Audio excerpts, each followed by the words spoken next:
انا اول مجموعه درست لها في حياتي احنا كنا في بيت عيله كبير، بيت عيله فيه اطفال كتير جدا، اطفال في جميع الاعمار. فكنت بقعد اشرح لمحمد ابن عمي، مش ما كنتش بشرح بشكل نظامي، يعني هو كان بيسالني الجمله دي اجابتها، يقول له اجابتها كذا. على فكره كنت وقتها ما اعرفش اجابتها كذا ليه، ما كنتش لسه بديليفر يعني الكومن سنس يعني. دي كذا، ولو كنت اعرف افسر له كنت بفسر له وبفهمه، لحد ما هو حس ان من كتر ما بيسالني وبجاوب ان انا شخص كويس، فجاب لي اصحابه. انا ما كنتش بحضر، انا كان زمان عندكم ايه النهارده؟ مش زي دلوقتي. هقول لك والله كان زمان مش زي دلوقتي. احنا بندي امتحان للطالب في اول الحصه يمتحنه وبتاع. زمان كان في حاجه اسمها كشكول تسميع، والله انجح حاجه حصلت، عشان اهم حاجه في الانجليش هي الفوكاب. فكان كل واحد فيهم معاه كشكول، بمليهم كلمات عربي بيتملوا، واديهم وقتهم في ان هم يكتبوا الانجليش اللي قصاده. كنت بمسك، كان كتاب الخارجي قدامنا، ما كانش معاه ملازم، معيش اي حاجه، بمسك كتاب الخارجي، عندنا ايه النهارده، عندنا كذا. لقيت درس صعب انا مش مترتب في دماغي، بديهم كلمات اكتر عشان ياخدوا وقت اكبر في التسميع، فانا ارتب افكاري واقعد ارتب افكاري وابدا اشرح وبتاع. فكنت بلاقي الدنيا بتمشي، وجالي وقت ما كانش عندي غير المجموعه دي، يعني حتى مش بكرر الشرح في كذا حته فهخش في حته ان انا خلاص الشرح ده انا شرحته قبل كده بالترتيب ده، لا كنت بخش على طول كده. فانا كنت متوتر. هتقولي بس اللي انت بتقوله ده ما بيقولش انك كنت متوتر، انت ما كنتش بتحضر. فهي كانت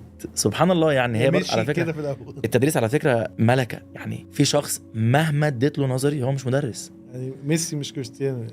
بالظبط.